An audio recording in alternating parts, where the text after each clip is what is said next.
Now through Cyber Monday, Christianity Today is half price. You can enjoy meaningful Christian conversations along with deep dives into relevant topics when you get an online or print subscription to Christianity Today. You also get seasonal devotionals, including this year's Advent devotional. Visit orderct.com/half-off to start a subscription and help support programs like The Bulletin for just a few dollars a month. Visit the link in the show notes or visit orderct.com/half-off. I think even the metaphor that's so common in this process is a problem. It's turning children from gift into something that's instrumental. And I think that is something we have to work through when it comes to this. From Christianity Today, you're listening to The Bulletin, a podcast about the people, events, and issues that are shaping our world. I'm Nicole Martin, and today on our show, we're talking about embryo adoption, the new opportunities to create a family and the ongoing needs of adoptees. We're also talking about the rise in international students on college campuses, who they are, and how we can love them well. Lastly, we'll talk about psychedelic churches, their appeal, their dangers, and our deep quest for spiritual belonging. Joining us today are Cara Bettis-Carvalho, Cameron Lee Small, Greg Howe, and Aaron Bierke.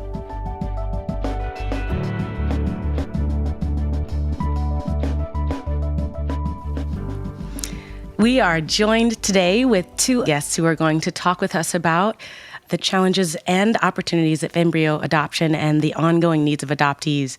Our colleague, Cara Bettis-Carvalho, is a journalist and storyteller, associate editors of features and opinions for Christianity Today. Cara, welcome. Thank you. Glad to be here. We also have Cameron Lee Small, who's the author of This Is Why I Was Adopted. He is the founder of Therapy Redeemed and holds a master's in counseling psychology from the University of Wisconsin-Madison.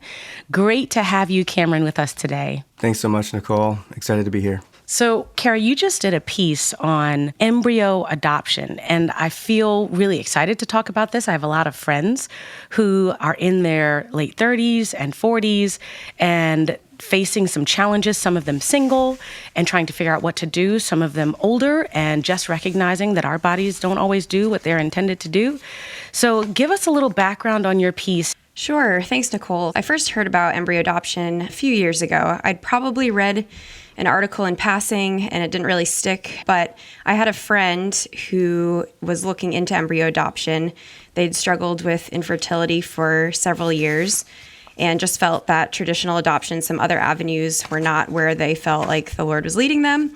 And so they looked into embryo adoption, and that was my first encounter with this different avenue of adoption in many ways. Over the last few years, I'd wanted to do an article for our audience, kind of exploring embryo adoption.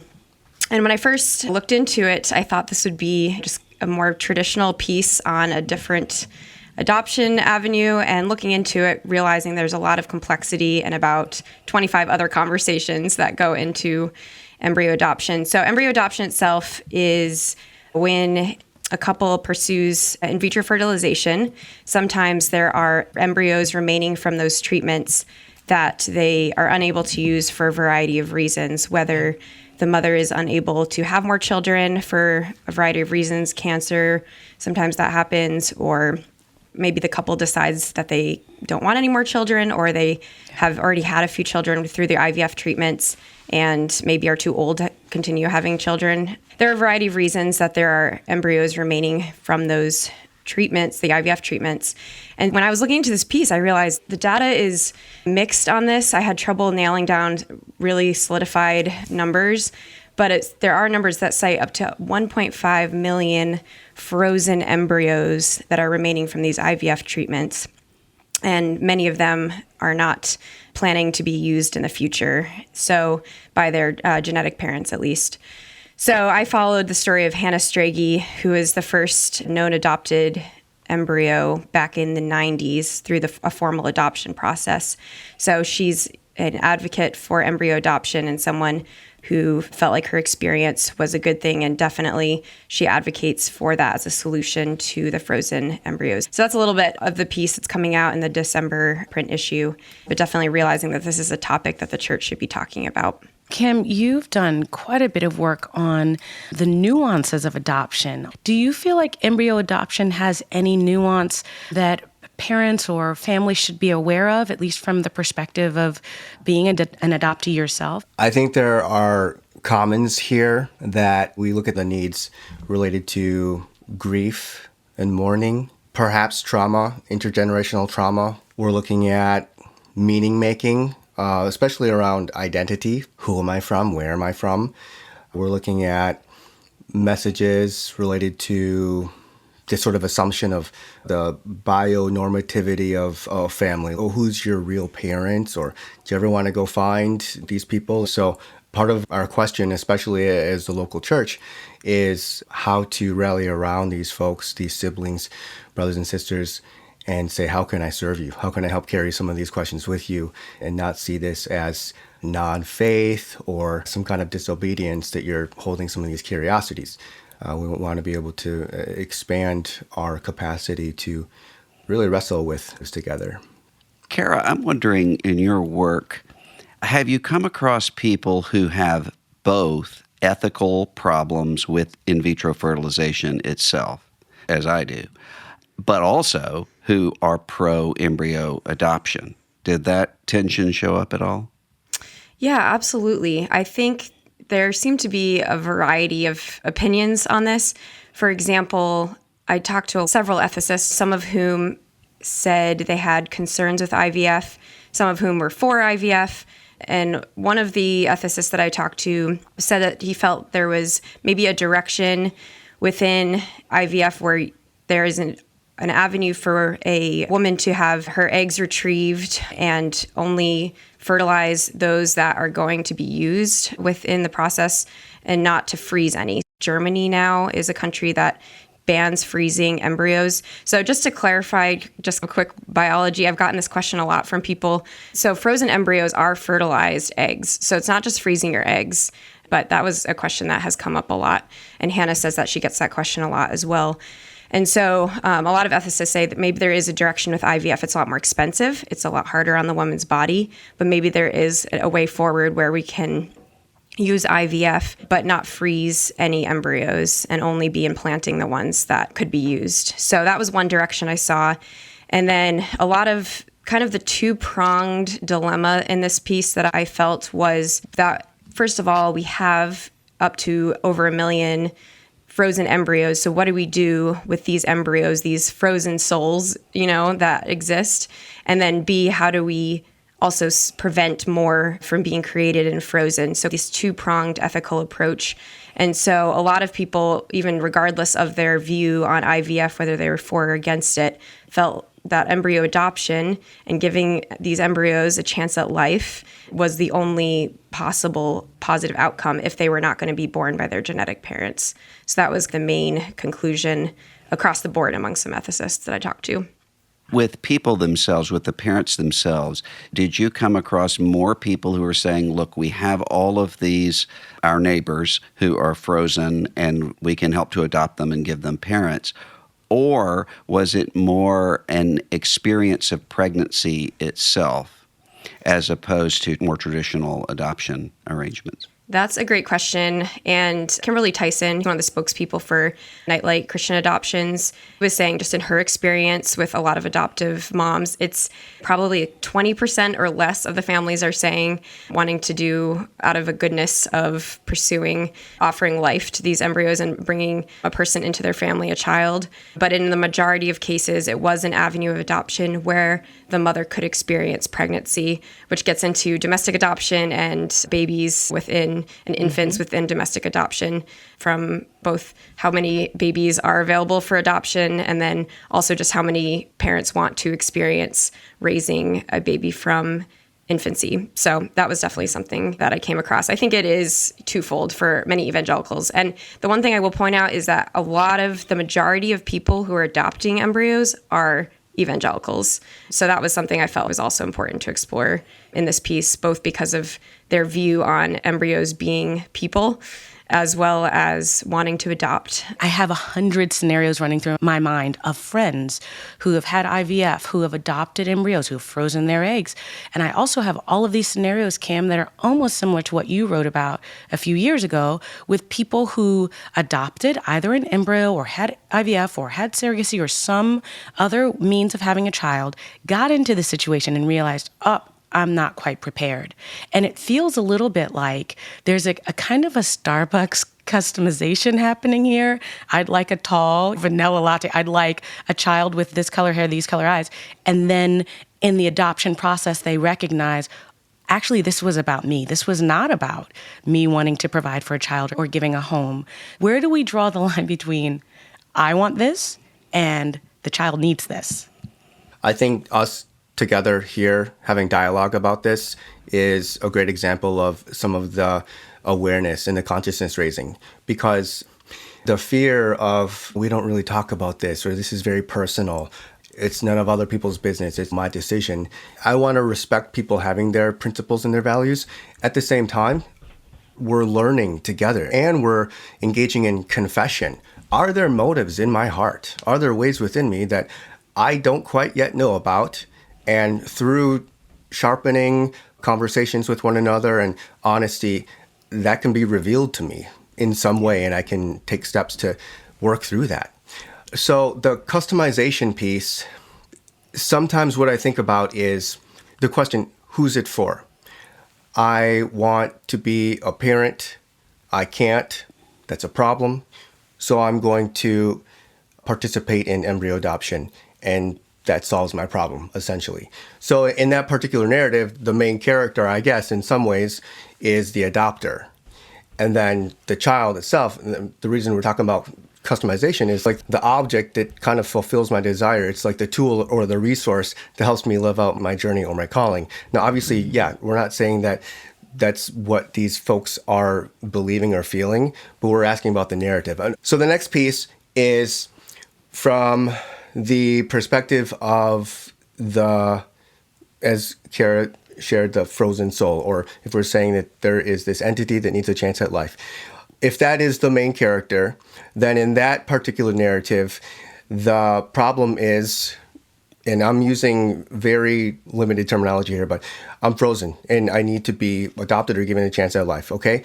Now, the parent coming in, not as the hero or the main character, but the one with resources to say, how can I help serve you?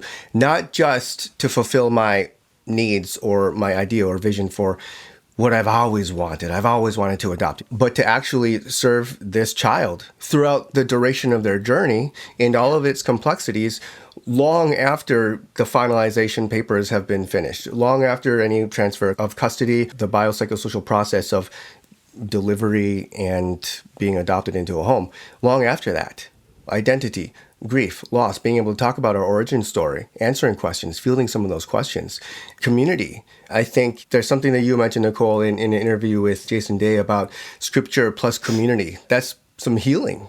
Great. So what does that look like for the embryo adoption community? Similar to the way that we address transracial adoptees, international adoptees. Russell, I'm curious actually about your question.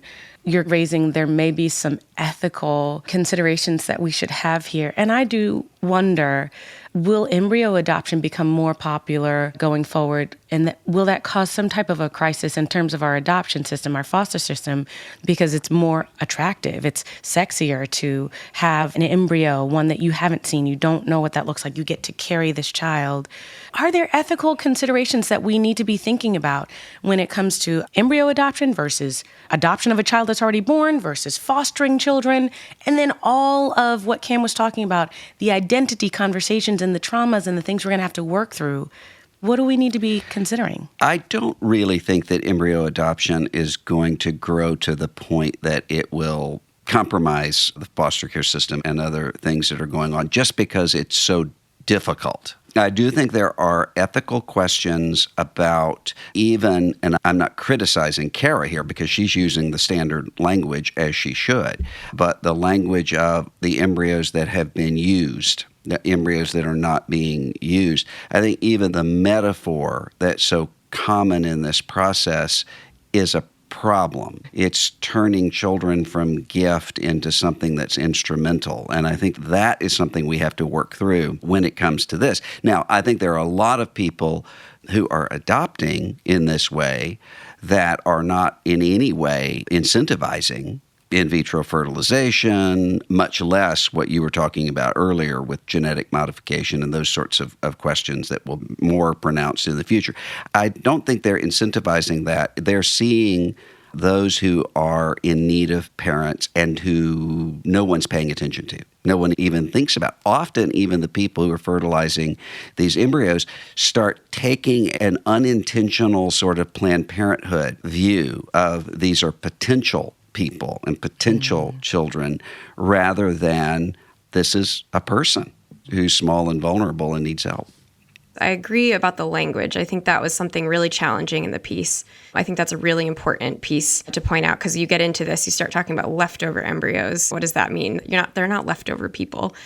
As we think about the child being born or the child being adopted, what communication needs to be given? You can imagine, obviously, when you're adopting or fostering a child, that at some point there needs to be a conversation about narrative, about longing, about purpose, about family, and about what love looks like, whether you were born from other parents or whether you were adopted. Does that same conversation need to happen? And how do you communicate to a child that was adopted as an embryo versus a child who was adopted at 5 years old versus a child who was fostered and then adopted? Is there a different communication or is it all love? The idea that adoption is love or love is enough certainly is something that we can unpack and actually go way in depth into those waters in the upcoming book, The Adoptee's Journey. That question of what kind of information do I need and at what age would I want that or need that? In addition to who can help me, who's guiding me or scaffolding or providing some kind of example for how I can speak about this or even permission to speak about it. So I think the idea of providing that in my mind is going to be similar. It's going to use that principle that information empowers adoptees. And information meaning either it's education about the process and where did I come from? What is my origin story? There might be a loss of continuity or a loss of information about ancestry, lineage.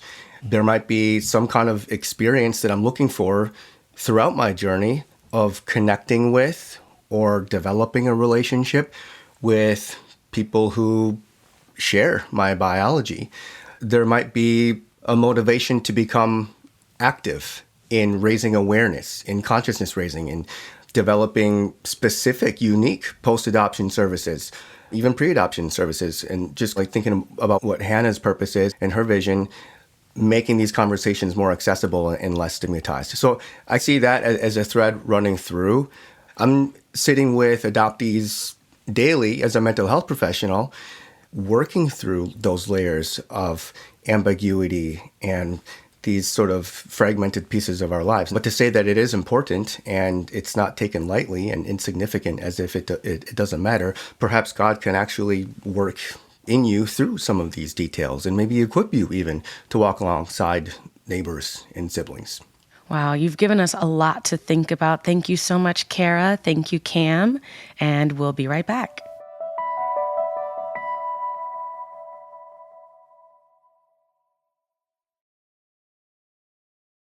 Welcome back. I'm anticipating a wonderful discussion with Greg Howe, who joins us today. Greg serves as the Senior Assistant to the President, Diversity and External Relations for InterVarsity.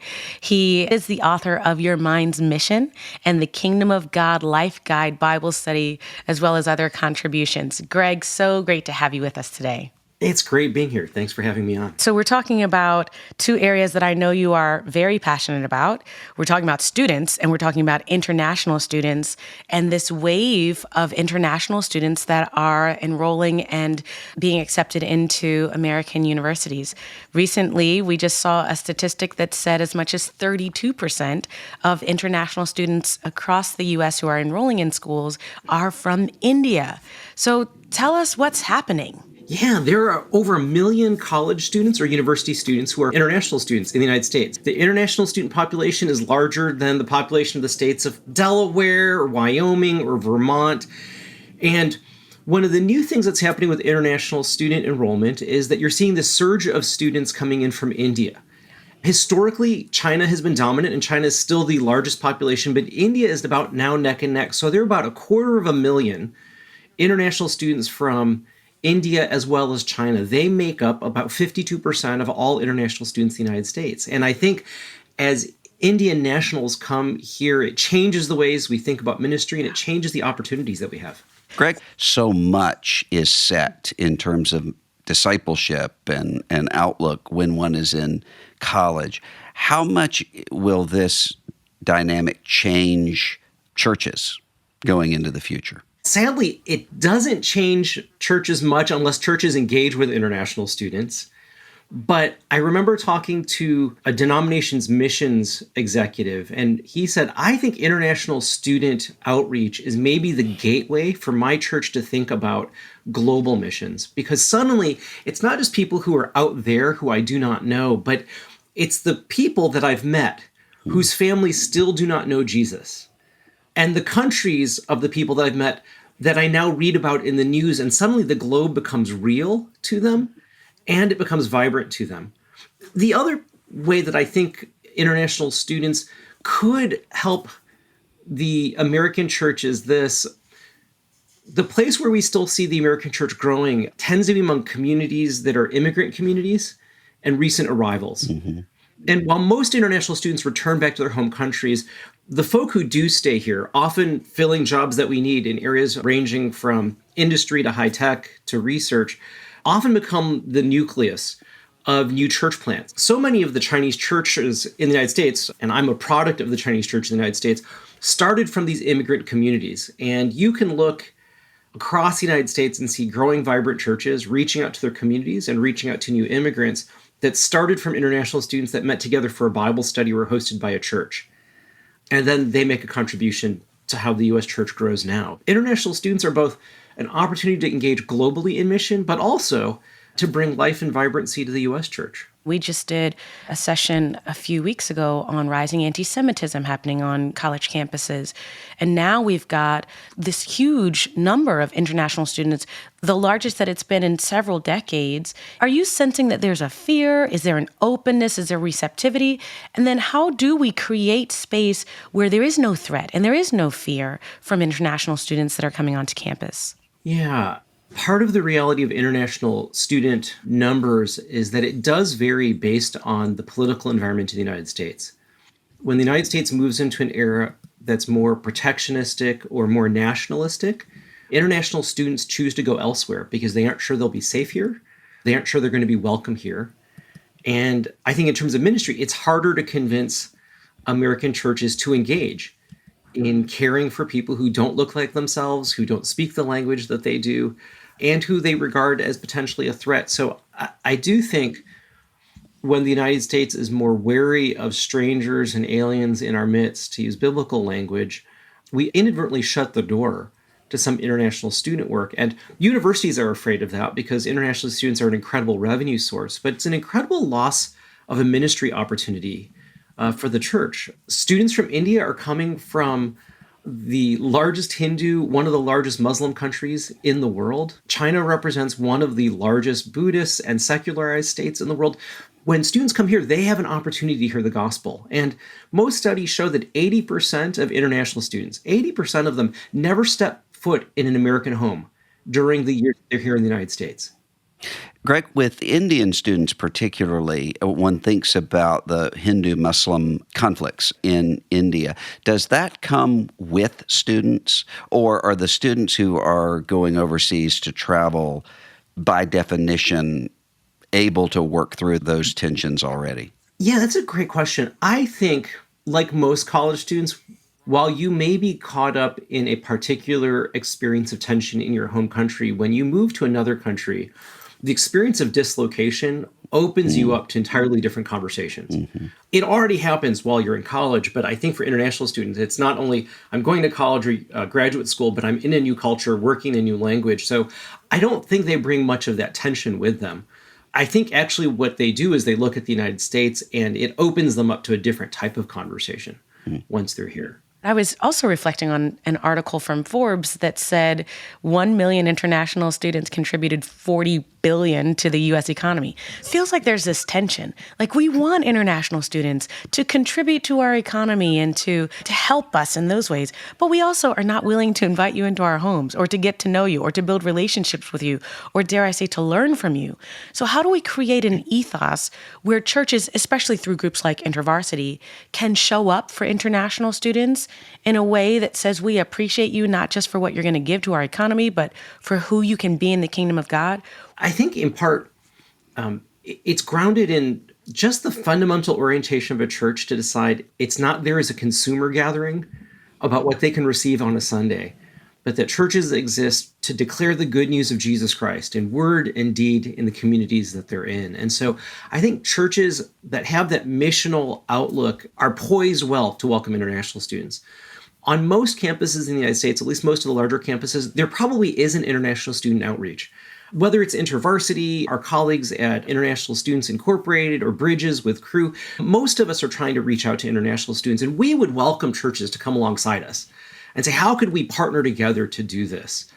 One of the things that I think is most important as churches are thinking about reaching out to international students is how do we come alongside and then empower Christian international students to take the lead in how best to serve their communities? And while it's easy for us, I think, to fall in the mindset of, oh, international students, they're desperately in need of American friendship, hospitality, and service to orient to a new country, and all of that is true, what they equally need are the Christian community among international students to be lifted up and have people come along and do ministry alongside them. And so for InterVarsity, one of the most important things that we do is empower international students to lead. And the reason we do this is, one, it helps the American church come alongside the needs rather than dictate how we will serve you. And so we avoid the inadvertent paternalism or colonialism that can come with that.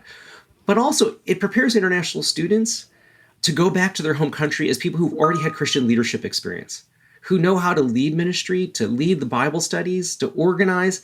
And then when they go back to China or India or Saudi Arabia, they bring those skills with them. But I think beyond that, for specific things Americans can do, it's taking some of the traditions that we think of as this is family time and expanding our definition of family.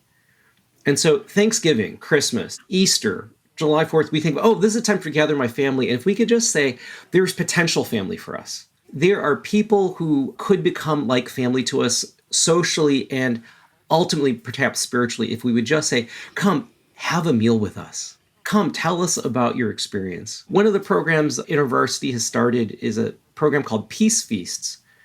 But what we've tried to do is create an environment where, in that case, Muslim and Christian students or church members can invite Muslim students to co-create an event together. And at the event, there should be a meal that everybody can enjoy. And we overtly said, we would love to talk about religion. We prepare a passage of scripture, they prepare a passage from the Quran, both about prayer. And they say, let's talk about how our experience of prayer is similar or different. And what we found is Muslim international students are so eager to have these conversations, which they do not have in any other context. And we acknowledge it's an initial conversation. There will not be a call to faith at the end.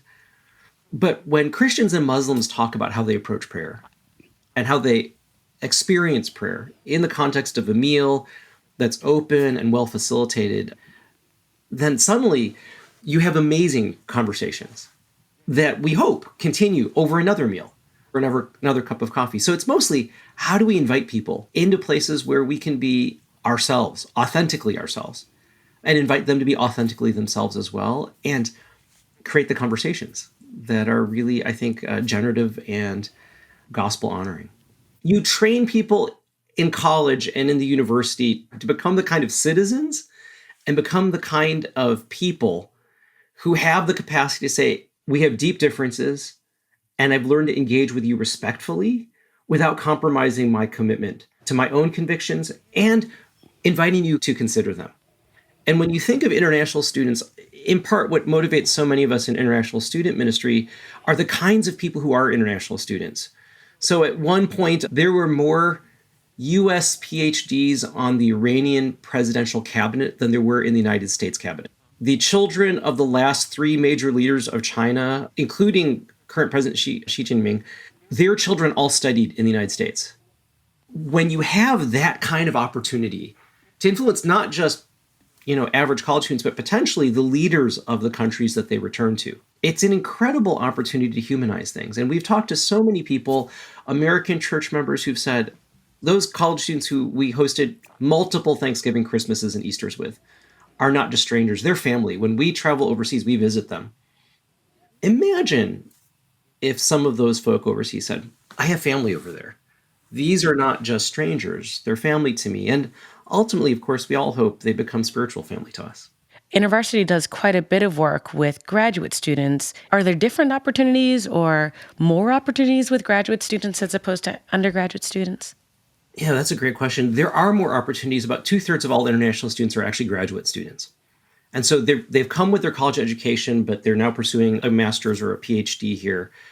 And I think the unique opportunities there are often, some of them have family in the United States. And so the opportunity to care for spouses of international students who are often at home, can't work, maybe doing childcare, maybe doing nothing, is an incredible opportunity for many churches to come alongside them. I saw this all the time on campuses where I was at. I always wondered who would reach out to the Muslim women whose husbands were in PhD programs, but who had limited social opportunities. And if a group of women would just gently and graciously come alongside them, what an opportunity for relationship.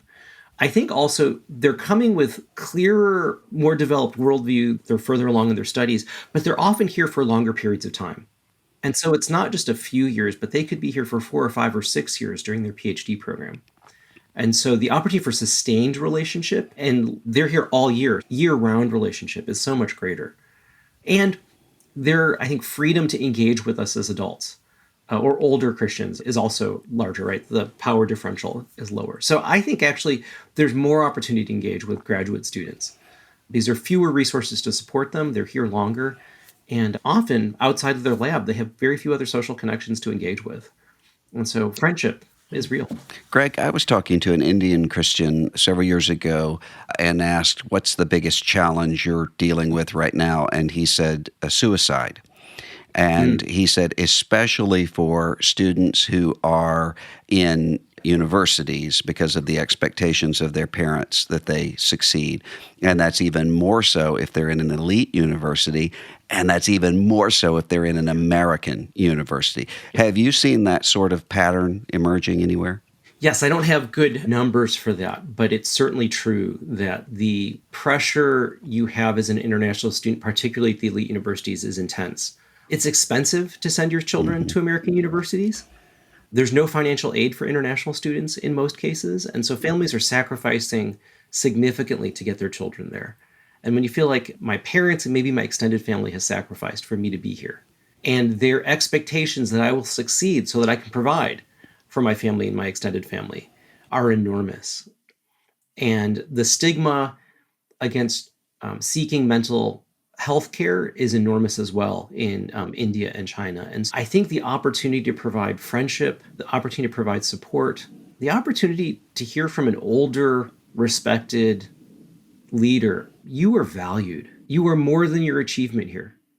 We love you and we delight in you. That cannot be underestimated. And I think part of what the church will also need to do if it wants to come alongside is actually gain fluency in the thought life and cultural understanding of Hindu background individuals as well as Chinese background individuals. And obviously, a lot of ministries have resources that people can find on that. But it's worth learning that. And I think one of the opportunities as Indian immigration increases among international students is, could this be an opportunity for the American church to take seriously? What does it mean to understand a Hindu background or a Muslim background individual better so that I can come alongside them more authentically and more helpfully. It sounds like there is a wonderful opportunity to think about the holidays, about Christmas, about what this looks like. I remember when I was both in undergrad and grad school, there were always international students who couldn't afford to go back to their home country. And so this could be a wonderful time to think about what that looks like. The challenge that I often heard and I remember experiencing is a lot of evangelicals were not willing to host Muslim students, Hindu students, unless there was an evangelistic opportunity. So how do you navigate come over for dinner and not come over and be saved? And do we need to navigate that? I don't know. Yeah. There's so many things attached to that, right? Evangelicals' unwillingness to develop relationships with people who are different than themselves, unless there's a return on investment. And I want to say, I fully affirm the evangelistic desire, right? More evangelism, please. What I would say to families that are thinking about how do I invite somebody over if there's no clear evangelistic outcome, especially at a season like Christmas or Easter, as you look a little further into the future, is if you think about an international student the same way that you would think about a neighbor, you might not get the gospel out the first time you meet your neighbors. But it's over the context of multiple meals together, of your children playing together, where your values become clear, where natural opportunities to say, hey, that seems a hard thing that's happening in life. Would you be okay if I prayed for that? Or could I pray with you right now? Right. And the beautiful thing, of course, around holidays like Christmas, Thanksgiving, Easter, is the students have seen the commercialized version that's transmitted through Hollywood and through the media. To witness a Christian family celebrating these traditions opens up a wealth of conversation opportunities that are natural, that are legitimate. And if they aren't interested, then so be it. All we've managed to do is demonstrate love to somebody who has never experienced the love of Christ through our hospitality before. That alone would be worth celebrating. And I wonder if watching a Christian family celebrate Christmas by centering Jesus, as opposed to the presence or the presence of family, watching a Christian family seriously pray opens up that kind of opportunity. And all it takes is, I know in your culture you don't celebrate Christmas. What's a religious or cultural celebration that also is deeply meaningful to you? Tell me more about that. And be able to unpack a little bit about, or what's your understanding of what American Christmas is like? And to say, those are all true. And one of the things that's important for my family is to spend some time in prayer and worship. You'd be welcome to join us. But also, if you feel uncomfortable, please feel free to not be there. But we may sing, we may pray. And I think what you then pray for is the Holy Spirit to be at work, growing a sense of curiosity. And I think for most people who come to faith, what they're looking for is, can I trust these people? Right? Can you cross that first threshold? Can I trust them? I'm now intrigued by something that they're doing, and because I trust them, I'm willing to ask them about that. And trust is built over many meals. It's built over many contacts. And my hope is it's not a check, we invited one international student, we hope we don't see them again. But it's the opportunity to say, come over, have a meal once a month with my family. We would love that. Over Christmas, do you want to stay at our house? We know it must be lonely at the dorm or the apartment. Small gifts like that, I think, open the door for the profound conversations that we long to have. Thank you so much, Greg, for spending time with us today. Thank you so much for the opportunity. All right, we'll be right back.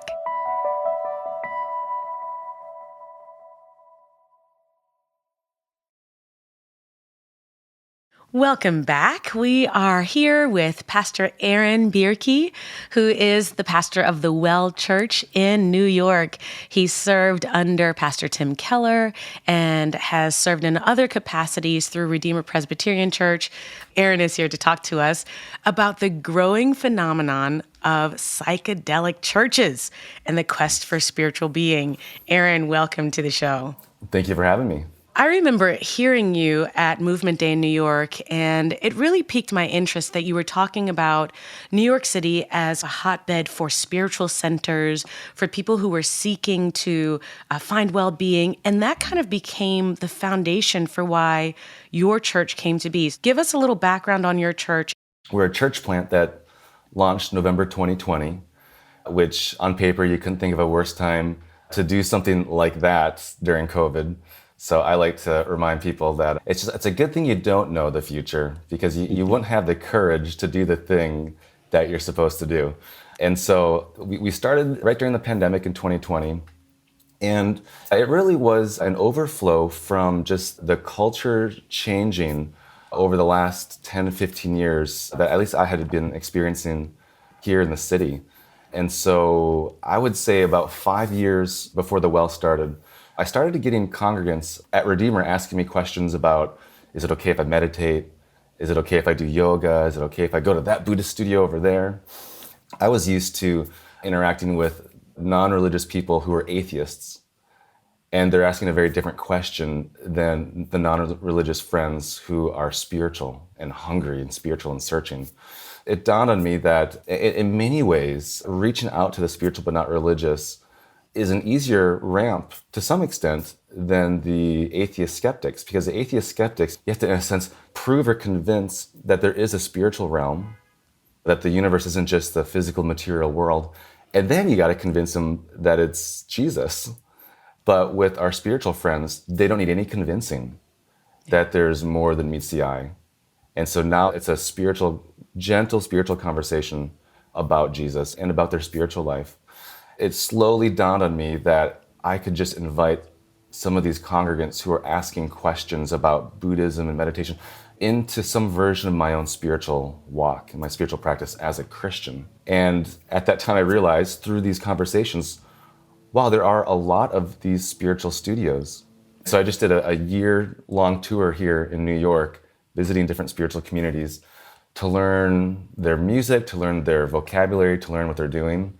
That gave me the missional context to then begin to create the well. I would literally listen to different music in these studios or these communities. I go up to the front desk person and say, hey, what is the playlist for this? And then they would send me the Spotify playlist, and I would have all these songs that I would listen to. I began to make an Excel spreadsheet of different parts within these different songs that I thought maybe we could turn into worship. And the genre that was in and still is in all these spiritual studios is lo-fi beats. That is what we created. So I think in many ways, not to be original for original's sake, but to create a kind of music that was coherent within the spiritual space. The wellness space is pretty chill. And so it's music that's not in your face. It doesn't tell you who to be or how to feel. It really invites you in right where you're at. In our highly anxious society, people don't feel like they can get to chill without taking something. How does the well combat this sense of drug-induced worship that forces people into an experience when Christ obviously is inviting us into an experience without the use of drugs? So I know a handful of people who are in these psychedelic communities. I would say the majority of people, though, in the spiritual and wellness space are more in, I would say, in line with the various spiritual studios, so more with like spiritual practices. There's a growing number of spiritual searchers who are actually like anti-drugs, and they self-righteously look down on those who are using psychedelics. So even within that space, there's not agreement. Carl Jung warns against this idea that what is it to get profound insights about life or about yourself through different experiences that in a sense are the knowledge is given to you in a split second rather than in a way or a form that happens over time.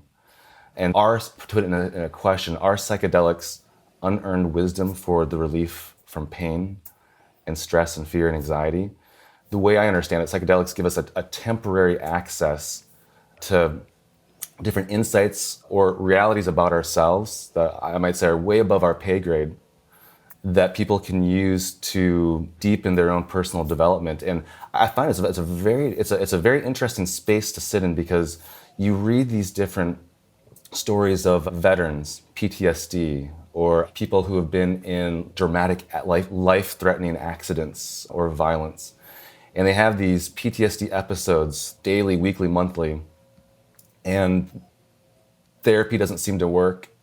Antidepressants don't seem to work.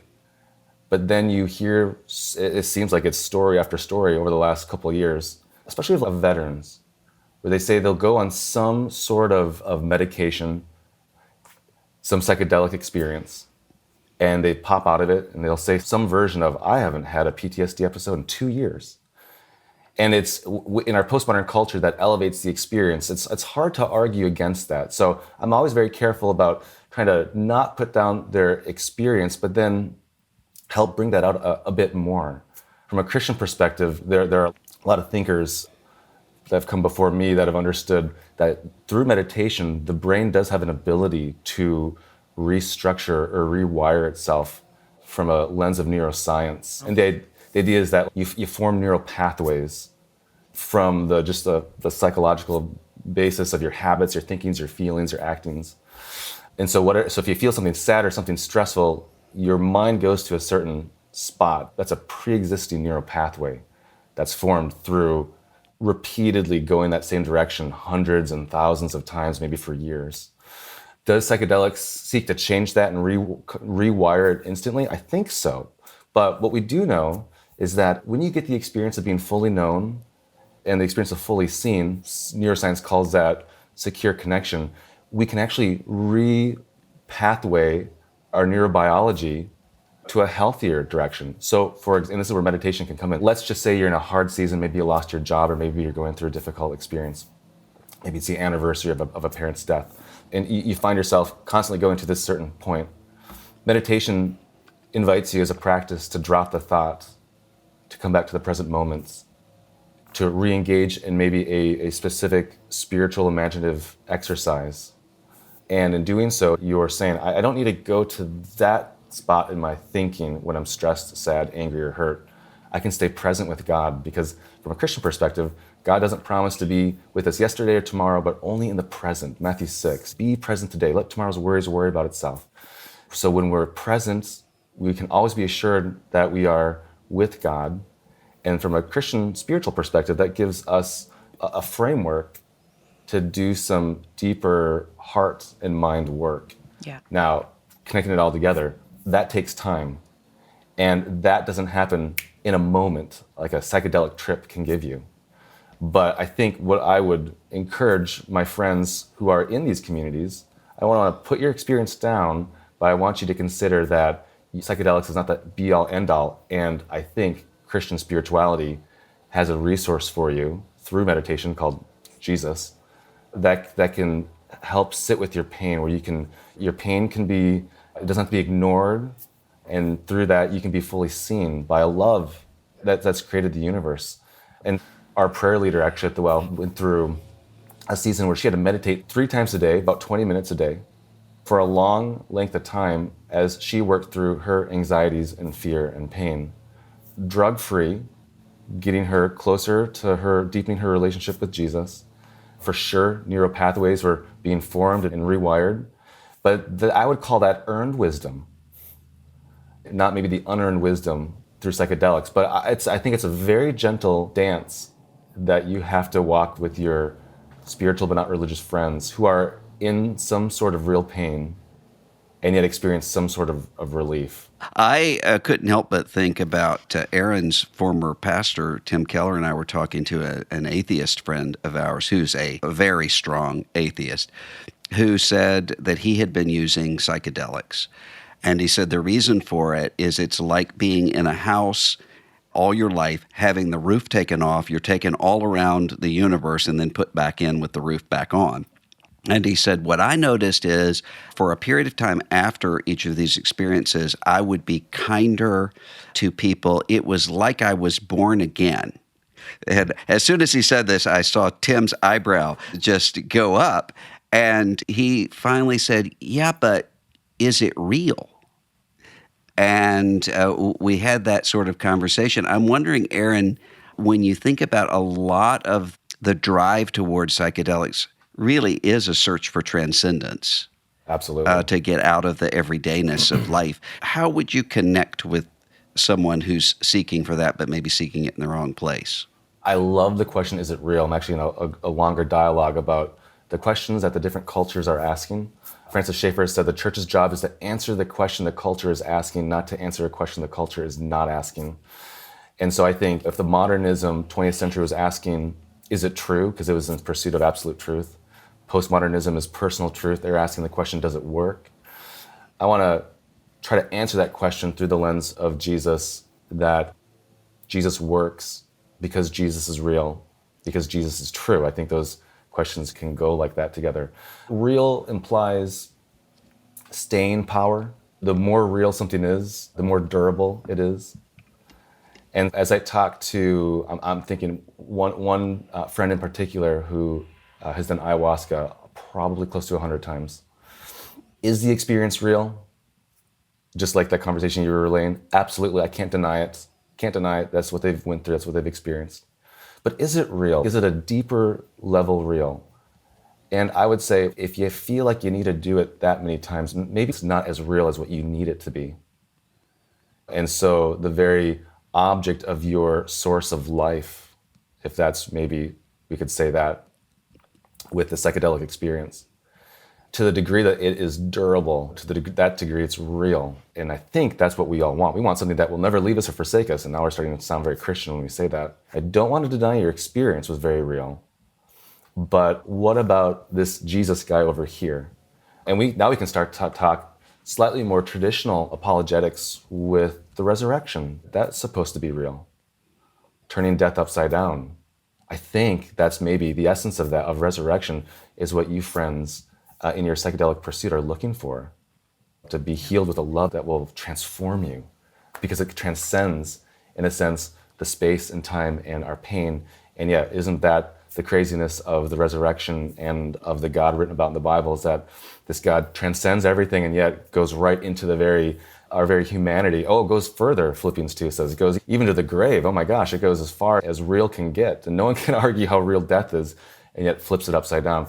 And so I like to see my friends become curious about that. So I want to honor and acknowledge the experience of their psychedelic experience. But I want to tell them that's just a clue. It's a clue that you want something more real. Aaron, thank you so much for the work of your ministry. We really appreciate your perspective. Russell, always a joy to have conversation with you. We thank you guys for listening. Thanks for having me. We'll be back next week. The Bulletin is a production of Christianity Today. It's executive produced by Eric Petrick and Mike Cosper.